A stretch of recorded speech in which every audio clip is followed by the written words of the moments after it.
আমাদের এত খারাপ সময় চলে এসেছে যে শুভেন্দু অধিকারীর কাছ থেকে আমাদের সার্টিফিকেট নিতে হবে। বাংলার মানুষ, ভারতের মানুষ নরেন্দ্র মোদী বিজেপিদের টাটা বাই বাই এর সার্টিফিকেট দিয়ে দেবে। বিজেপির সরকার আর ভারতের বুকে থাকবে না, ঘৃণার সরকার আর ভারতের বুকে থাকবে না। জালি হিন্দুরা একটু দূরে থাকবেন, আর যারা প্রকৃত হিন্দু তারা আসবেন। আজ আমরা শুনলাম ব্রিগেডের ময়দান থেকে ওই শুভেন্দু অধিকারী বাড়িয়ে বলেছেন যে যারা যারা আজকে গীতা পাঠে আসলেন না তারা নাকি সহি হিন্দু না। আমাদের এত খারাপ সময় চলে এসেছে যে শুভেন্দু অধিকারীর কাছ থেকে আমাদের সার্টিফিকেট নিতে হবে। কে হিন্দু, কে মুসলমান, কে দেশপ্রেমী, তার সার্টিফিকেট ওই শুভেন্দু অধিকারীরা দেবে। কে শুভেন্দু অধিকারী? শুভেন্দু অধিকার ইতিহাস চুরির ইতিহাস, শুভেন্দু অধিকারীদের ইতিহাস দাঙ্গার ইতিহাস, শুভেন্দু অধিকারীদের ইতিহাস ঘৃণার ইতিহাস।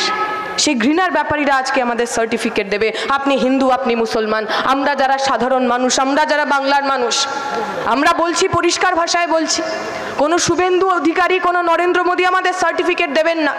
এই 2024 সালে যখন সুষ্ঠুভাবে নির্বাচন হবে, বাংলার মানুষ, ভারতের মানুষ নরেন্দ্র মোদী বিজেপিদের টাটা বাই বাই এর সার্টিফিকেট দিয়ে দেবে।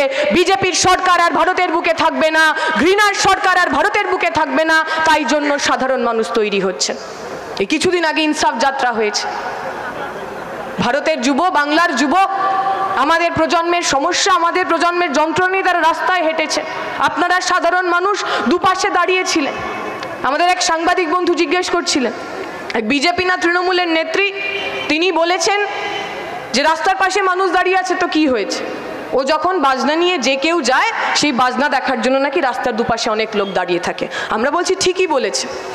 যতজন মানুষ আমাদের সম্বর্ধনা দেওয়ার জন্য দাঁড়িয়েছিলেন, তার চেয়ে অনেক বেশি লোক দাঁড়িয়েছিলেন যখন অনুব্রত মণ্ডলকে কোমরে দড়ি পরিয়ে নিয়ে যাওয়া হচ্ছিল আর সাধারণ মানুষ চোর চোর বলে চেঁচাচ্ছিলেন। অনেক বেশি মানুষজন দাঁড়িয়েছিলেন।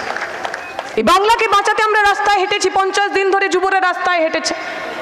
তার ঠিক একটা বছর আগে আমরা ছাত্ররা সারা ভারত জুড়ে যাত্রা করেছি। কাশ্মীর থেকে কন্যাকুমারী, আসাম থেকে গুজরাট পর্যন্ত আমরা হেঁটেছি। বলেছি ভারতকে বাঁচাতে হবে, শিক্ষাকে বাঁচাতে হবে, সংবিধানকে বাঁচাতে হবে। এই বলার সময় বলছিল রিজু অনিরুদ্ধ, ভারতের অবস্থা, শিক্ষার অবস্থা, বাংলার অবস্থা, শিক্ষার অবস্থা। ছেলেমেয়েরা পড়াশুনো করতে চায় না। পড়াশুনো করে কি লাভ হবে জিজ্ঞেস করবেন। এই এখন যাদের 10, 11, 12-এ পড়ার বয়স, তাদেরকে জিজ্ঞেস করবেন, তারা বলবে পড়ে কি লাভ হবে। সত্যিই তো, আমাদের প্রজন্মের ছেলেমেয়েরা আমরা যখন স্কুলে যেতাম একটা স্বপ্ন নিয়ে যেতাম, পড়াশোনা করব, মন দিয়ে পড়াশোনা করব, একটা সরকারি চাকরি করব, মা বাবার মুখে হাসি ফোটাবো।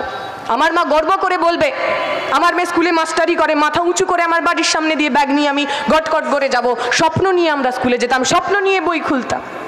বিগত 11 বছরে আমাদের কাছ থেকে সেই স্বপ্নগুলোকে কেড়ে নেওয়া হয়েছে। কোনো মানুষ আর মনে করেন না যে বিনা ঘুষ দিয়ে শুধুমাত্র মেধায়, শুধুমাত্র যোগ্যতায় চাকরি পাওয়া যায়।